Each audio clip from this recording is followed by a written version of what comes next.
Ladies and gentlemen, my name's Stryftek, and I'm here to ask and answer one simple question. Is it worth your time? On trial today, PaperKlay. Made and published by Wykev, a solo developer who founded their studio back in 2019, PaperKlay is a 2D collect-athon that proudly wears its inspirations on its sleeve. We're talking Tearaway, Banjo-Kazooie, Sackboy, Jak and Daxter, you name it. If you've played any of those, you know exactly the kind of game you're getting into. So the big question is, does this little indie game actually live up to its inspirations? Let's find out. Now, full disclosure, I actually voiced one of the characters in this game. It's a small side NPC near the end of the game. It's a quest giver. He says a few lines and gives you a reward if you do his quest. And for payment, I asked for a review key. So at this point, I have no financial interest in the success of the game. There's no kickback, no contract, nothing like that. Anyhow, let's dive in.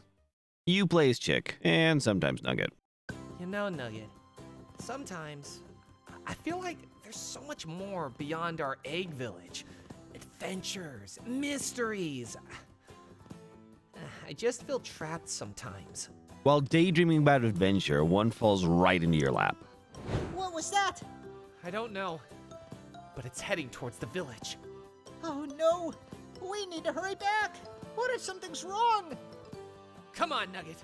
Oh, this is it. Our adventure begins. Let's make sure everyone's safe. Knox, the fox, steals the village eggs, and it's up to you to return them all. Luckily, he left a trail of eggs to follow. As you travel through this colorful and playful world, you meet a ton of characters that are all fully voiced. The story is simple, which is very common in this genre, so what PaperKlay has is good. I do wish a couple of the storylines were drawn out a little bit more. I'm curious to know about Blinky's backstory, and I want to learn more about Midnight. I think this is something that could have set it apart from the other games in this genre, but truthfully, that's just me nitpicking at this point.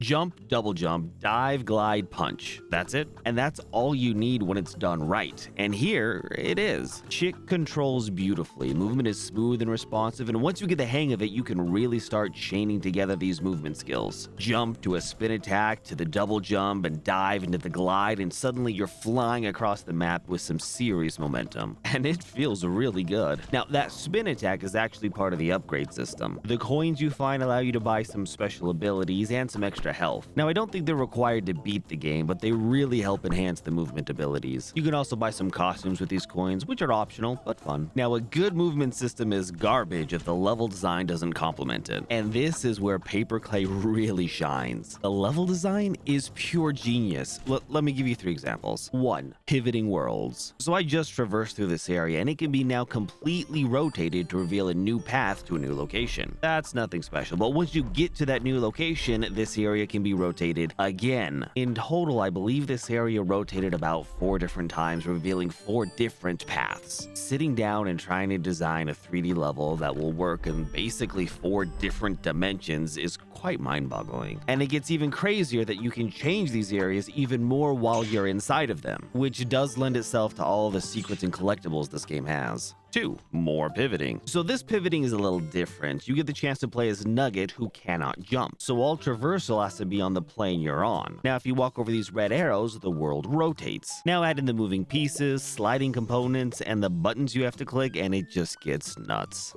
And 3. Density. Now, when the world isn't pivoting, you get something that looks like this. The amount of things you can do and find in these areas is absolutely insane. There are areas inside of areas and secrets and puzzles to find. The game doesn't waste space. Every area has something for you to find, someone to meet, or something to do, meaning you'll never get bored. I had my daughter play this, and when she started playing, she said, So what I realized about this game so far is that it looks like it's all made of cardboard. Or just owls. I love owls. and she was exactly right. The whole aesthetic is this cardboard, paper, and clay. It very much gives me Tearaway vibes from the PS Vita back in the day, but a little bit more evolved and mature. Given that, I decided to pull out my Steam Deck and try it on there. I got about 10 minutes in before my daughter walked over, took it from me, and posted up on the couch to play it herself. It runs great, by the way. The main theme was created by Grant Kirkhope and Stephen Mellon. You might recognize that first game, but if not, you'll certainly recognize the games he's worked on. Grant worked on Banjo-Kazooie, GoldenEye 007, Perfect Dark, and so many more. So you know the main theme is a banger. The rest of the soundtrack was composed by Nathan Ross, and he crushed it. He picked up where Grant and Stephen left off and delivered us with a score that fits the world perfectly. But the one thing that really stood out to me was the voice acting. No, not mine. Mine was bad. While there are some big hitters in here like Kellen Goff, who's voiced characters in My Hero Academia, League of Legends, Attack on Titan, and more, and Kevin Miller, who was the voice of Sly Cooper himself, the person I really want to give attention to did the voice of Midnight in this game. I have guarded this clock tower for countless years, kept its secrets, watched over its ticking heart. Perhaps it's finally time to let someone in. It's been ages since something got me this excited. When I first heard it, I thought it was Steve Bloom, but it's actually Baldwin William Jr. He was Dog's Day and Harley Sawyer in Poppy Playtime. I bet we'll hear a lot more of him in the coming years.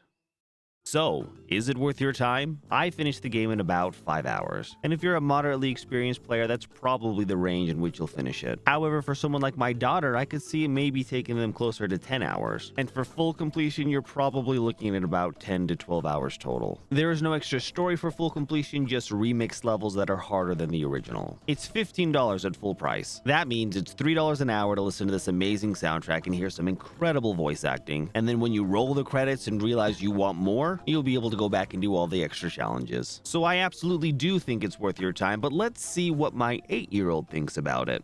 Well, I do think it's for an 8-year-old. If it was like 1 to 5 stars, probably 5. 1 to 10 stars, 9.5. It's really cool how you meet like new villains and new characters. It's really fun. Definitely good for an 8-year-old and maybe a bit younger or older. It's been really fun. Bye. My name is Stryftek and thank you for watching. If you enjoyed this video, by all means, feel free to click that like and subscribe. And I'll see you next time on Is It Worth Your Time?